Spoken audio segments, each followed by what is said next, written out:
안녕하세요. 지난 시간에서 217페이지 법률행위 대리 파트로 갑니다. 대리 파트에서는 최소 2문제, 최대 4문제까지 출제가 됩니다.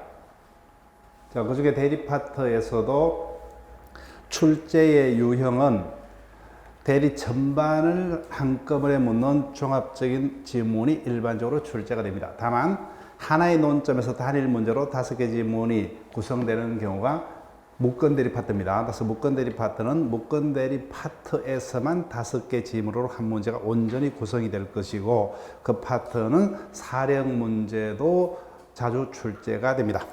자, 일단 진행을 합니다. 자, 대리 파트에서도 똑같은 요령으로, 이제는 제가 수업 시간에 언급치 않는 부분은 절대 복습할 필요가 없습니다. 출제될 수 있는 파트만 계속 복습을 부탁드릴게요.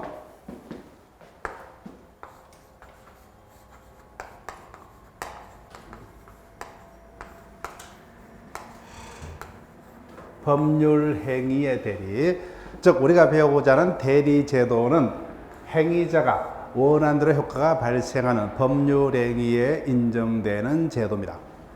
자, 일단 법률의 대리가 어떤 제도냐 느낌만 가져봅니다.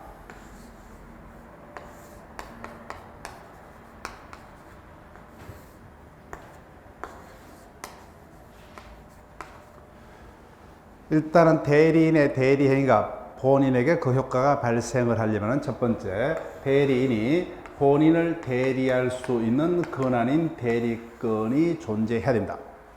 그래서 대리인이 가지는 대리권 범위 내에서 본인을 대리하는 대리 행위를 합니다. 예컨대 토지 매매 계약을 체결했다 그죠? 그러면 매매 계약이란 행위 자체는 대리인이 체결했지만 그로 인한 효과 그죠? 효과는 어떻게 돼요? 본인이 직접 법률 행위를 한 거하고 똑같이 본인에게 직접 효과가 발생을 합니다. 자, 이게 우리가 배우고자 하는 대리제도인데 어떤 근본적인 특색이 있느냐? 그림에서 보듯이 매매라는 법률 행위는 대리인이 대신합니다. 그렇지만 그로 인한 법률 효과는 뭐예요?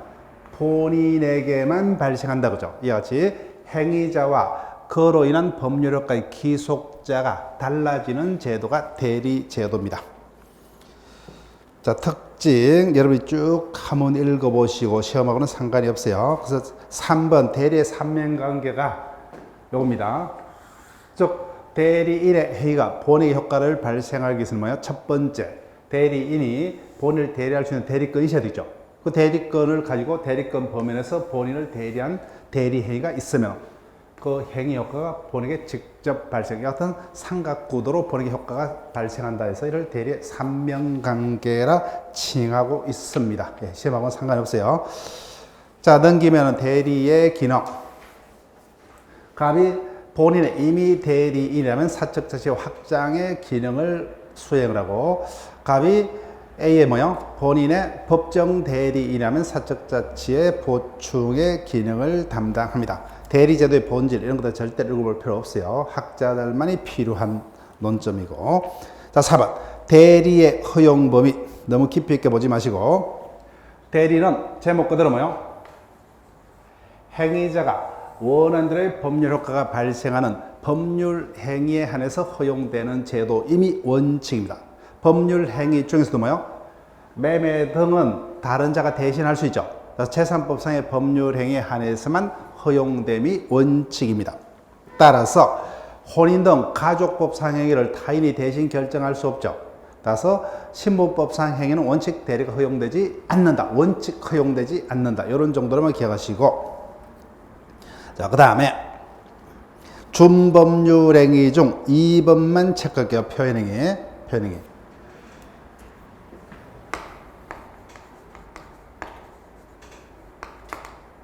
두 가지, 의사의 통지, 간염의 통지. 제목만 체크할게요. 의사의 통지, 간염의 통지. 의사의 통지는 뭐예요? 각종 최고 거절이 여기에 해당하다 그러죠. 간염의 통지는 각종 통지 승인 승낙이 여기에 해당합니다.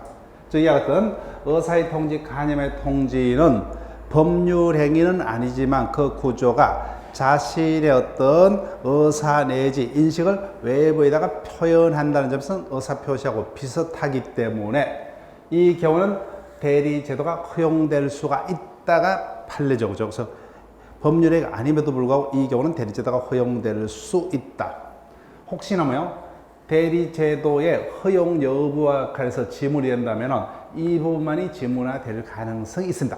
혹시 지문화된다면 그 다음 사실행위는 법률이 아니기 때문에 원칙 대리가 허용되지 않는다. 이렇게 보시면 되고 그 옆에지 불법행위는 대리가 절대로 허용될 수가 없습니다. 그 다음에 구별제도에서는 사자와 구별 정도만 신경 쓰면 돼요. 사자와. 자, 간접 대리 등은 혹시나 우리가 기출지문에서 분석할 때 그때 한 번 정도 볼 일 있으면 그때 볼게요. 시험하고 직접적인 상관은 없습니다. 자, 사자하고는 혹시나 구별 지문이 뜰 수가 있어요. 사자. 사자라 하면은 심부름권 이렇게 생각하시면 돼요. 심부름권. 자, 그럼 대리제도와 사자는 어떻게 다르냐? 자, 여기 보세요. A가 자신의 토지를 매도하고자 합니다. 근데 시간이 없어요. 자기 스스로 매도할 시간적 여유가 없기 때문에 믿을 수 있는 값을 자신의 대리인으로 선임해서 네가 알아서 뭐요? 팔아달라. 그럼 누구에게 어떤 조건으로 팔 것이냐 여부를 다 누가 결정합니까? 대리인이 결정해서 매매 계약을 체결한다 그죠? 사자입니다. 그림은 똑같아요. 본인이 자신의 토지를 을에게 3억에 팔겠다 의사를 결정을 했습니다. 근데 자신이 결정한 의사를 뭐예요? 직접 전하지 않고 갑으로 하여금 대신 전하게 한다고 하죠. 이자가 뭐예요? 갑의 의사를 대신 심부름을 통해서 을에게 전하죠. 이와 같은 역할을 하는 자를 사자라 합니다. 사자. 자, 그럼 볼게요. 대리와 구별 기준 제목 체크할게요. 그 대리와 사자를 어떻게 구분하느냐? 그림은 똑같죠? 그림은 똑같습니다. 근데 구별 기준은 효과 의사의 결정자, 거기에 대해서 그게요.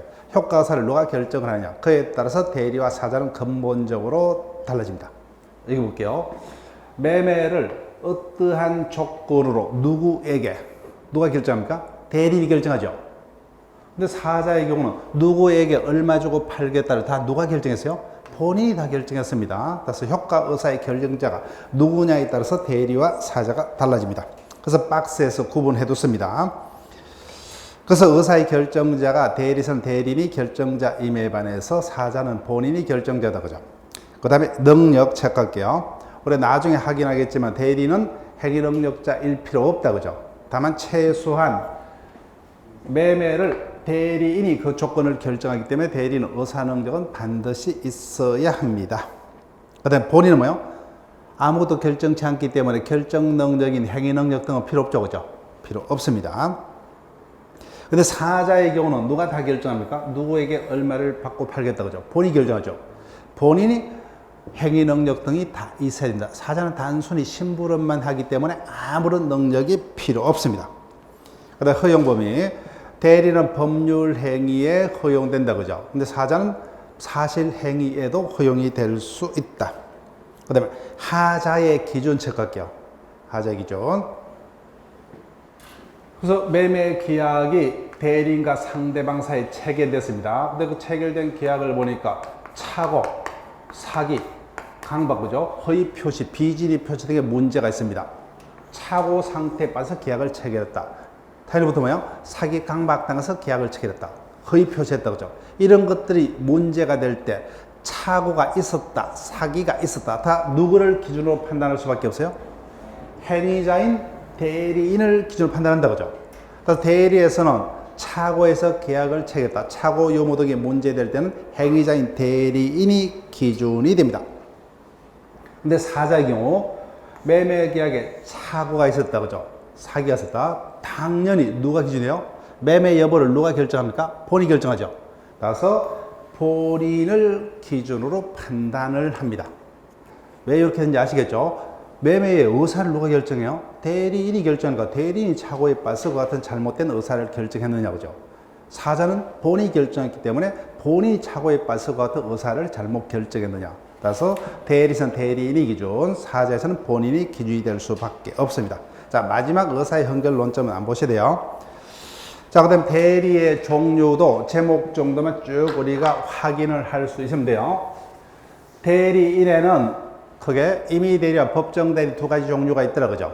구별의 기준은 대리인의 대리건이 누구로부터 발생을 했느냐. 임의대리의 경우는 본인이 원해서 자신이 믿을 수 있는 자에게 대리권을 줬죠, 그죠? 그래서 본인의 의사에 의해서 대리건이 발생한 대리를 임의대리라 합니다.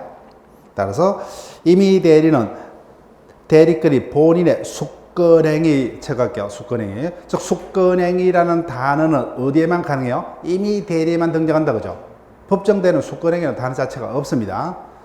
본인의 숙건행위에서 대리건이 발생하는 대리를 임의대리라 하고, 법정대리는 뭐예요?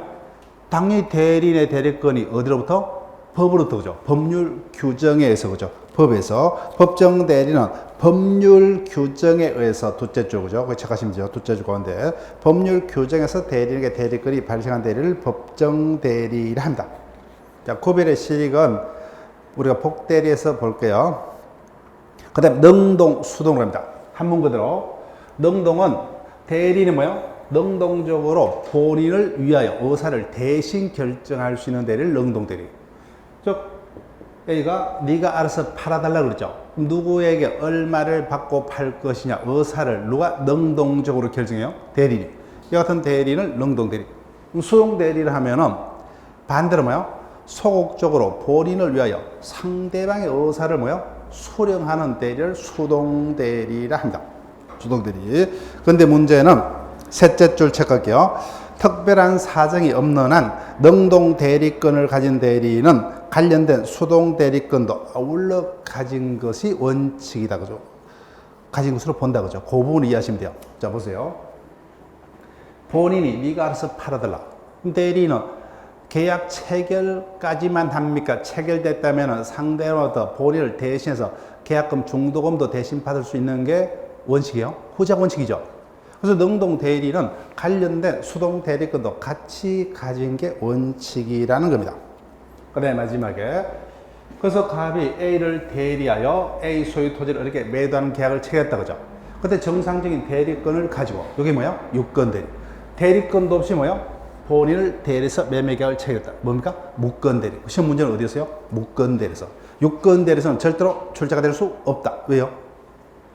법은 분쟁을 해결하기엔 기준이기 때문에. 당연히 분쟁이 생겨지고 분쟁이 안 생겼으면 법적 문제가 있을 수가 없기 때문에. 그래서 항상 우리가 공부할 때는 분쟁이 생길 수 있는 것들만 시험 문제입니다. 정상적으로 이루어졌다면 분쟁이 생길 수가 없죠. 그때는 다툼의 여지가 없기 때문에 지문화될 수 없어요. 자, 지금까지 했던 부분은 이런 정도까지만 빨리빨리 눈으로만 확인하시면 됩니다. 지문화될 가능성도 별로 없고 지문화되더라도 웬만하면 답으로는 하지 않을 겁니다. 자, 그 다음에 대리건으로 갑니다.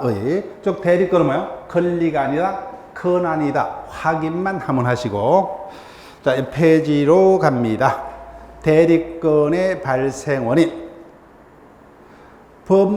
법률 규정에 의해서 대리인에게 대리건이 발생한다, 그죠? 이를 뭐예요? 법정 대리. 예. 확인하시면 돼요. 구체적인 어떤 교재에 실린 내용들은 가족법의 내용들이기 때문에 볼 필요 없어요. 예. 그래서 법정 대리인의 대리건은 법률 규정에서 발생한다. 그런 정도만 기억하시고, 자, 임의 대리인의 대리건의 발생 원인 숙건행위 다시 적을게요. 임의 대리인의 대리건은 누구로부터? 본인으로부터 주어졌다, 그죠? 본인이 원서.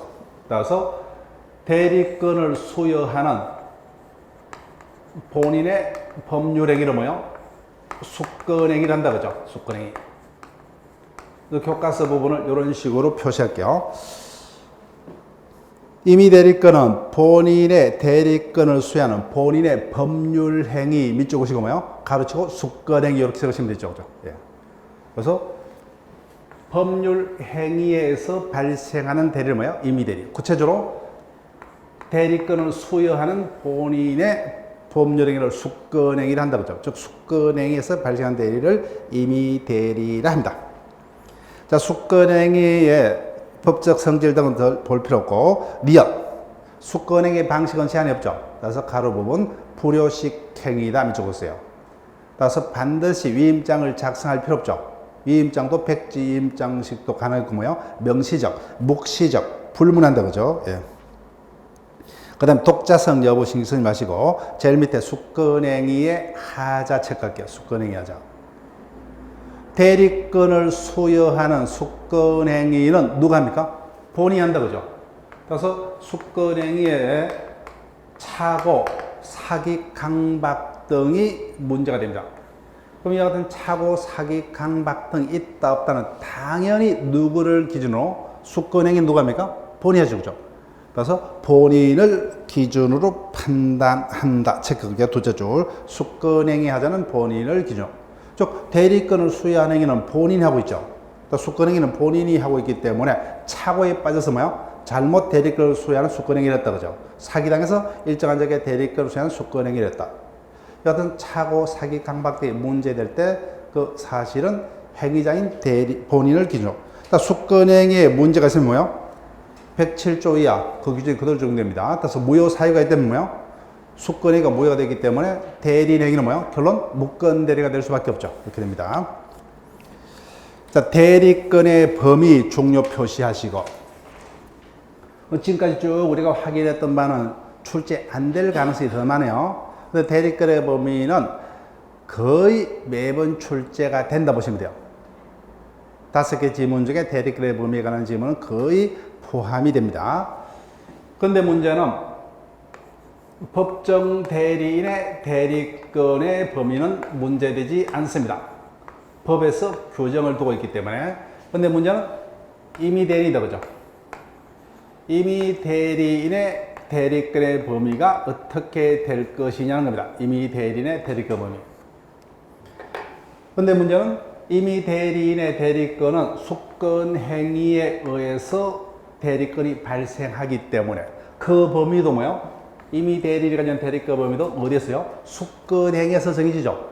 따라서 임의 대리인의 대리권의 범위는 구체적으로 수권 행위의 해석의 문제에 해당합니다. 따라서 뭐 위임장이 작성됐다면 위임장의 문구, 대리인과 본인과의 관계, 하고자 하는 법률의 종류 등 여러 가지 사정을 참작해서 뭐요?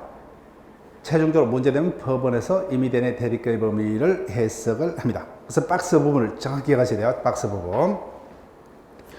자, 그러면 앞에서 우리가 하나 확인했습니다. 원칙적으로 능동 대리권을 가지는 대리인은 능동 대리권만 가집니까? 그와 관련된 수동 대리권도 같이 가지요? 수동 대리권도 같이 가죠. 그래서 대리권 인정되는 경우 1, 2, 3번을 그냥 이렇게 표시했어요.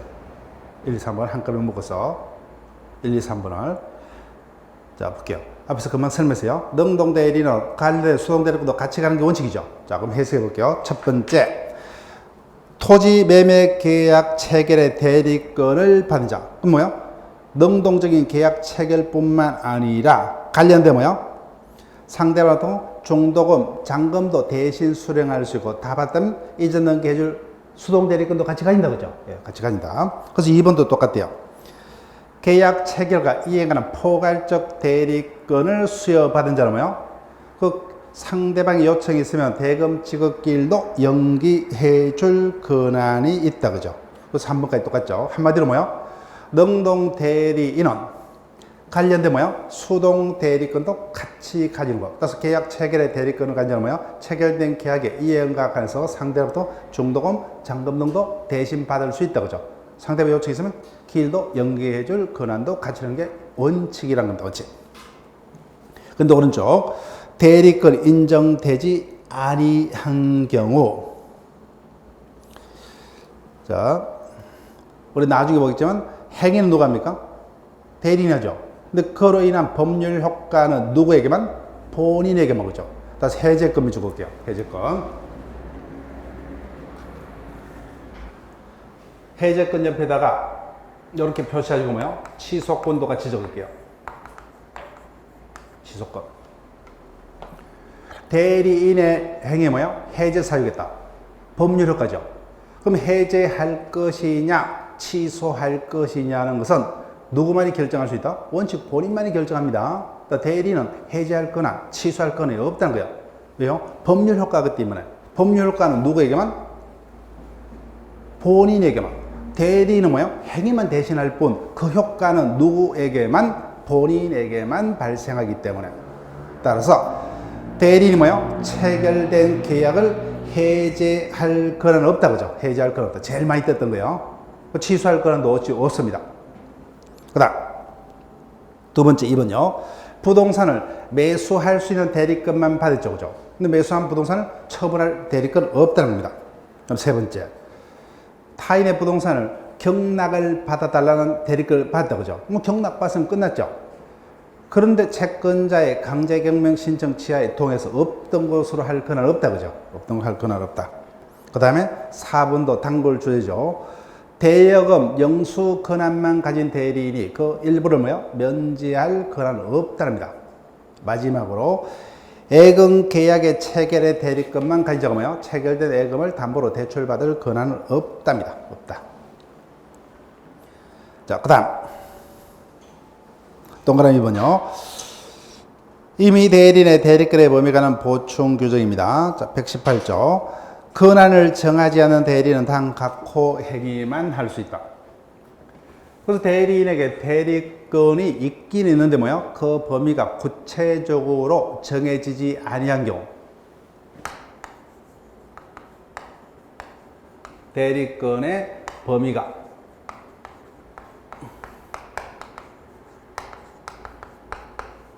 정해지지 않았다, 그죠? 그때는 118조에서 이 경우에는 대리인은 이와 같은 행위까지만 할 수 있다고 정합니다.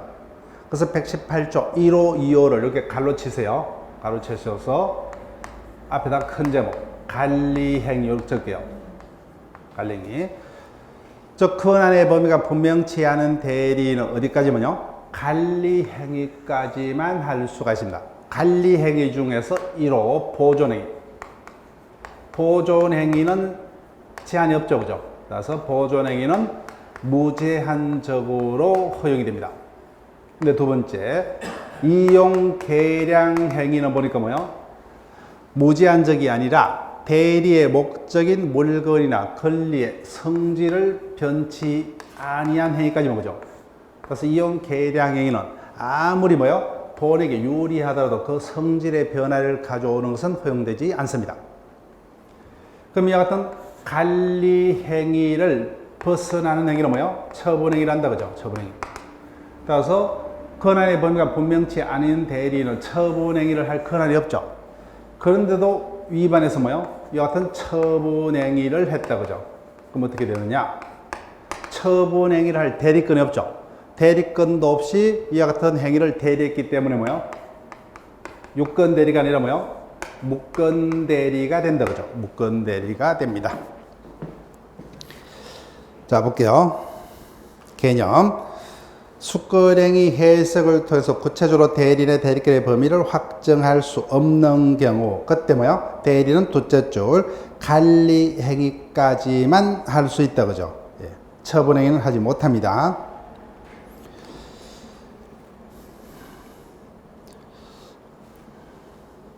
자, 그 다음 나머지는 보지 마시고, 자, 구체적으로 오른쪽으로 갑니다.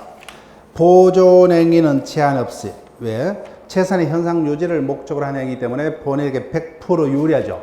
따라서 제한 없이 허용됩니다. 그래서 예컨대 가옥의 수선행위라든지 소멸시효 중단행위, 미등기 부동산의 보존등기를 하는 행위, 기한이 미도래한 채무를 변제한다든지 부패하기 쉬운 물건을 매각 처분한다든지 이런 것들은 보존행위로서 제한 없이 허용이 됩니다.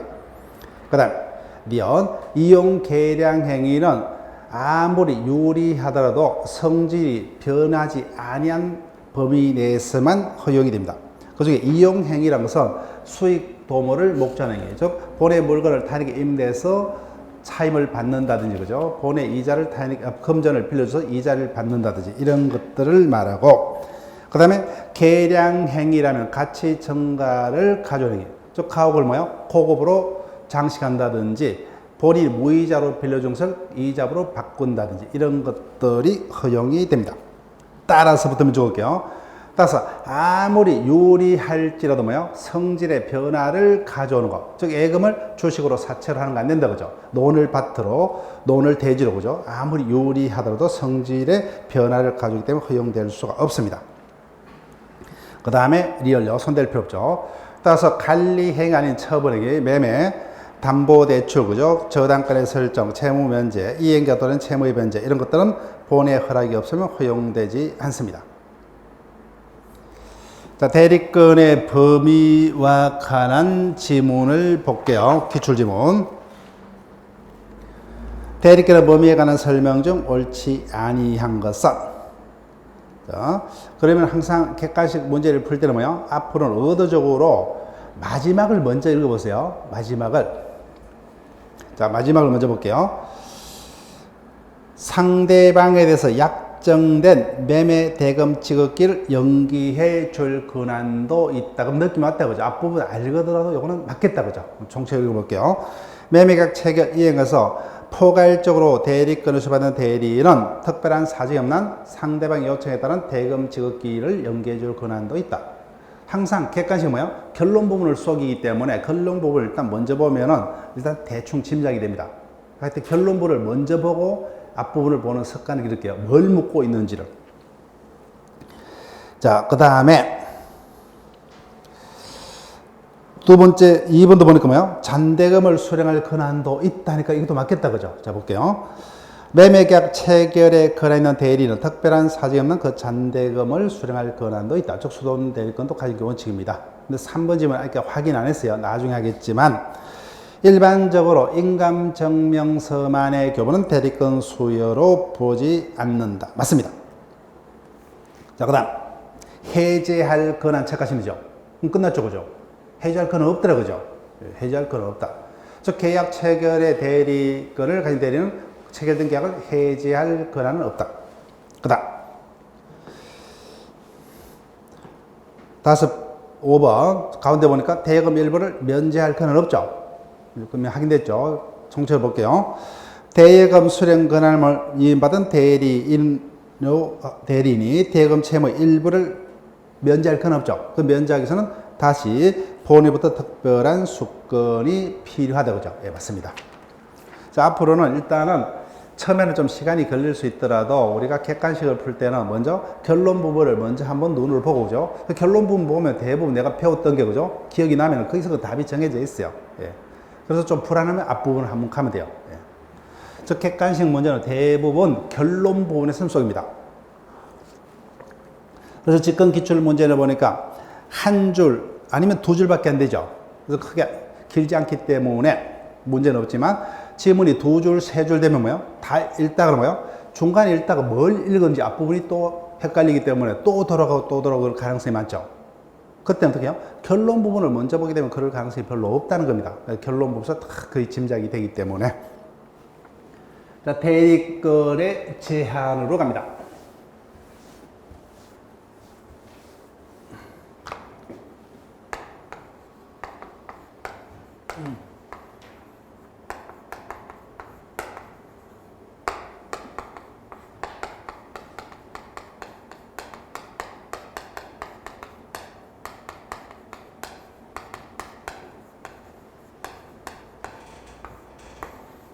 제목이 자기계약 쌍방대리의 금지입니다. 124조. 대리인은 본인의 허락이 없으면 문제 볼게요. 본인의 허락이 없으면 본인을 위하여 자기와 법률행위를 하거나 자기와 그죠? 동일한 법률행위에 관해서 당사 쌍방을 대리하지 못한다. 쌍방대리. 즉 원칙적으로 뭐요? 자기계약 쌍방대리는 금지가 됩니다. 왜요? 본에게 불리하기 때문에. 근데 금방 하나 봤다, 그죠? 자기계약 쌍방대리라도 본인의 허락이 있으면 가능하다, 그죠? 본의 허락이 있으면 가능합니다. 그 다음에 두 번째 문장. 그러나 채무의 이행은 할 수 있다, 그죠? 그래서 자기계약 쌍방대리 일자도 채무의 이행은 가능합니다. 자기약상방대는 원칙적으로 허용되지 않습니다. 본인에게 불리하기 때문에. 다만 본인이 허락했다 그죠? 문제 없죠. 또는 채무의 이행은 이미 계산은 끝났습니다. 사후 뒤처리에 불과하기 때문에 그로 인해서 본에게 손해가 생길 일이 없기 때문에 이 두 가지 경우에는 자기약상방 대리가 허용이 됩니다.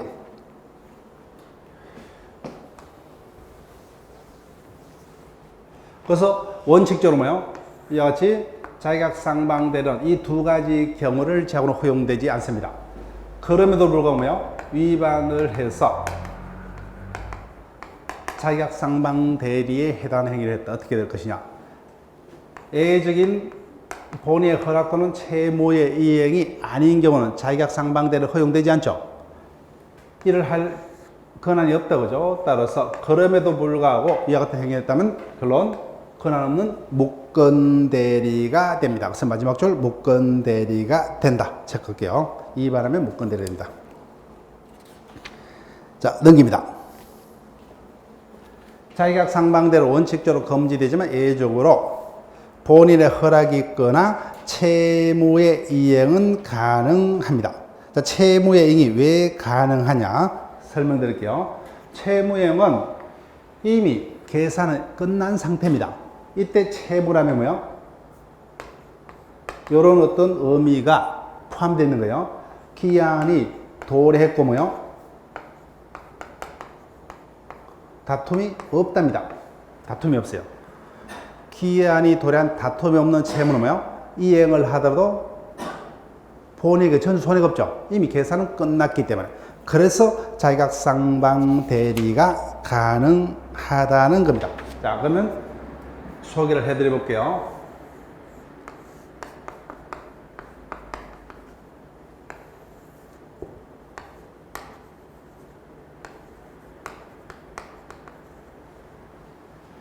여기가 회사를 경영을 합니다. 그때 갑이 뭐요? 경리부장으로서 사장을 대리하여 월말이 되면 사장의 통장으로부터 예금을 인출해서 뭐요? 사원들의 월급 통장에다 월급을 넣어줍니다. 그러면 이자는 금전을 출납할 대리권 있죠. 그런데 이자도 한 달 동안 열심히 했기 때문에 월급을 받을 채권이 있다 없다? 있죠, 그죠? 그때 자신도 임금을 받을 채권이 있다, 그죠? 그때 월말에 다른 직원들의 월급 통장에만 월급을 넣어줍니까? 자기 통장에도 월급을 같이 넣어줘요? 같이 넣어주죠, 그죠? 혼자서, 그죠? 여기 뭐요? 자기 계약이죠, 그죠? 한편은 본인을 대리해요. 대리인으로서. 한편은 뭐요? 자기가 채권자로서, 그죠? 상관이 있어요? 없죠, 그죠? 이미 계산이 끝난 상태이기 때문에. 따라서 이 어떤 채무행은 본인에게 손해 염려가 없기 때문에 채무행은 자기약상방 대리라도 허용이 됩니다. 그래서 224페이지 제로요. 기억. 자기약상방 대리도 본인의 허락이 있거나 채무의 이행은 허용됩니다. 그래서 둘째 줄부터 확대합니다. 채무의 이행과 동일시 할 수 있는 것. 그래서 주식의 명의계서 이제 쭉 확인하시면 돼요. 주식의 명의계서 체크하시고. 대표적인 게 뭐예요? 매도인과 매수인 사이에 부동산을 사고 팔고 다 끝났습니다. 형식적으로 뭐만 남았어요?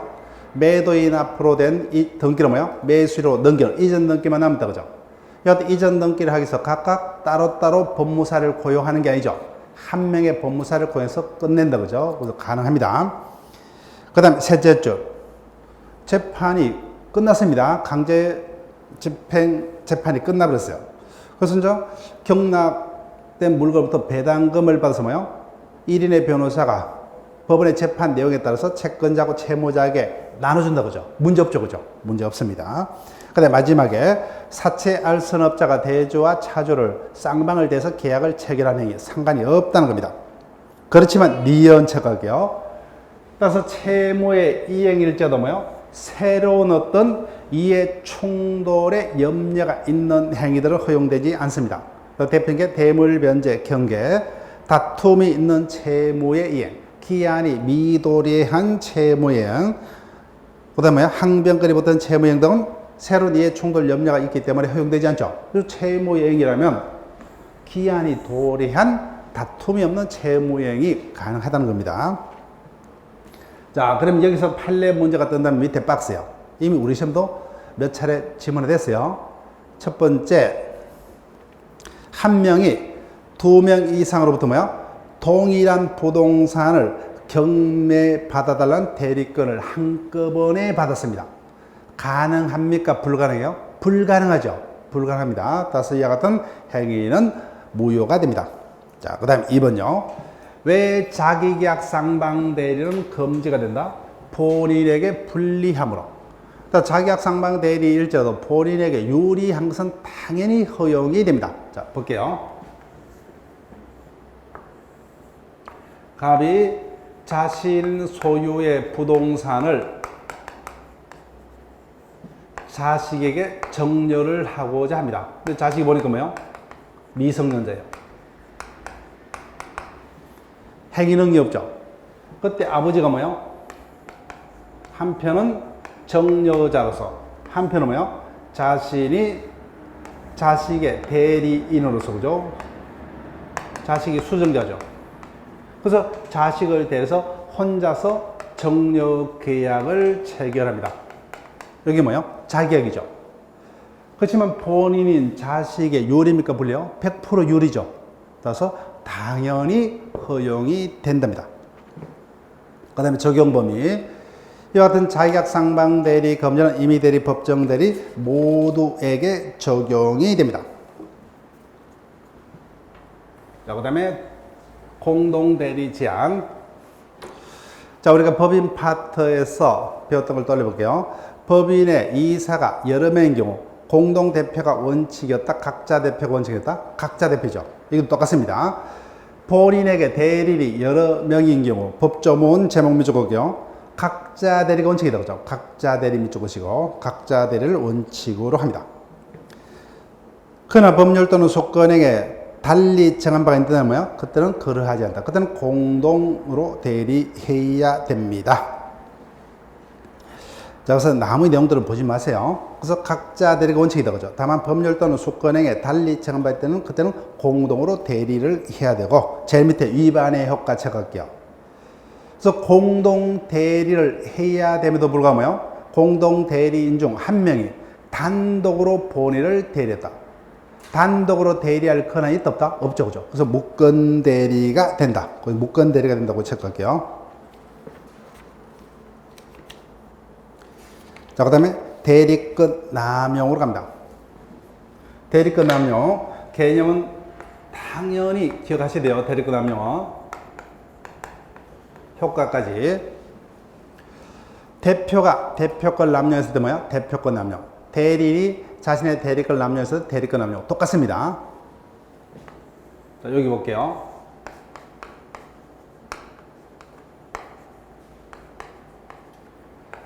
갑이 A로부터 뭐요? 본인 소유의 부동산을 담보로 대출받을 수 있는 뭐요? 담보 대출의 대리권을 받았습니다. 그럼 B장은 담보 대출을 받을 수 있는 대리권이 있다고 없다고요? 대리권이 있다고 그랬죠. 그래서 갑이 A의 대리인 갑하고 뭐요? 금융기관으로부터 A 소유 부동산을 담보로 대출을 받았습니다. 즉 대리권 범위 내에서 대리행위가 있었다, 그죠? 무권 대리입니까? 유권 대리요? 유권 대리입니다. 대리권 가지고 대리행위이기 때문에 유권 대리요.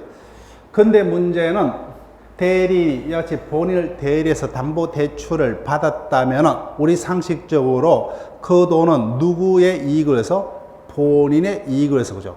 근데 이자가 뭐예요? 받은 돈을 가지고 날라버렸습니다. 한마디로 착복했다, 그죠? 이를 대리권 남용이라 합니다. 자, 볼게요. 대리권 남용.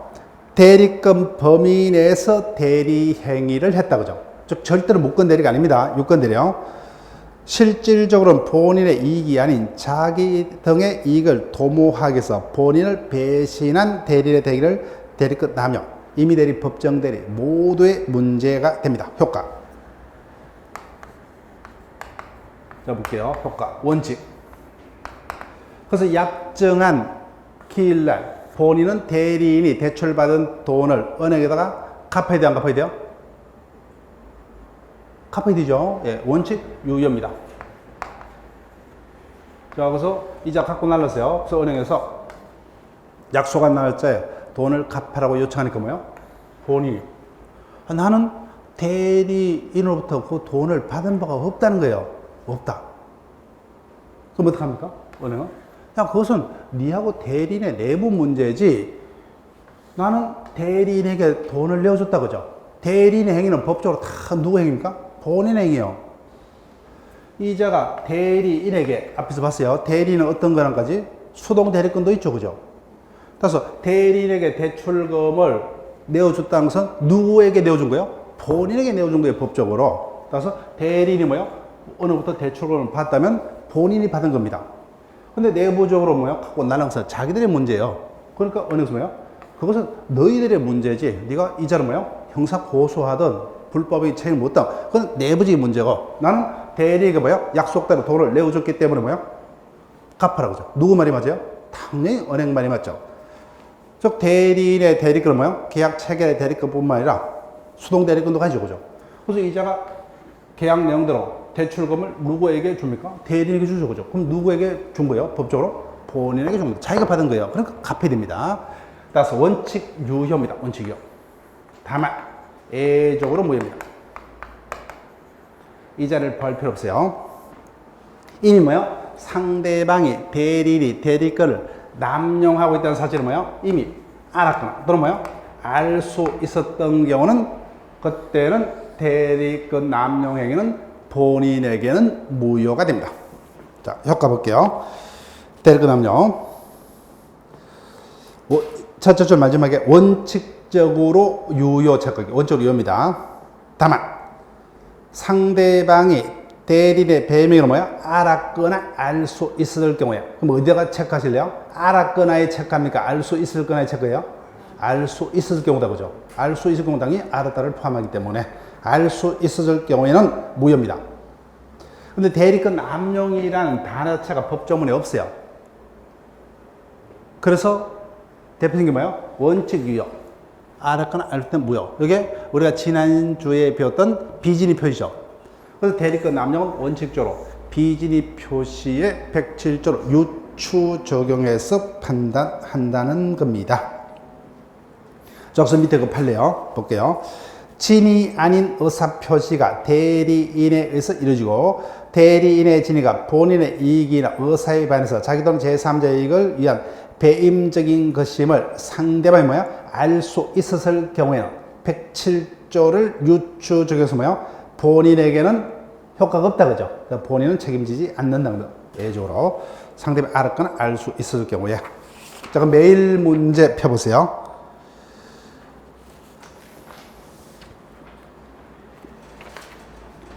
5번 문제요.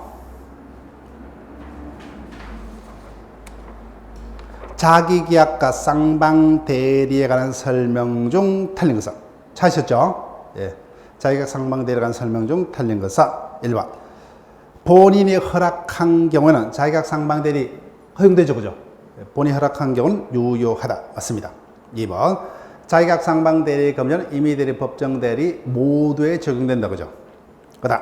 주식의 명의에서는 이해 충돌의 염려가 없죠. 자기계약 쌍방대리 허용이 되더라, 그죠? 예. 매수인이 매도인의 대리 등은 허용이 됩니다. 그다음 4번. 법정 대리인인 증권자가 부동산을 매수하여 이를 자식에게 정려하는 행위는 자기 계약이지만 유효다, 무효다? 유효죠. 예. 자식에 유리하기 때문에. 그래서 정답 4번. 그 다음에 5번. 자기계약 쌍방대리 금지에 위반하여 대리 행위를 한 행위는 뭐예요? 대리권 없는 무건대리 문제가 된다, 그죠? 예, 문제가 됩니다. 자, 여기까지 하고 쉬었다가 대리권 소멸이라로 진행을 합니다.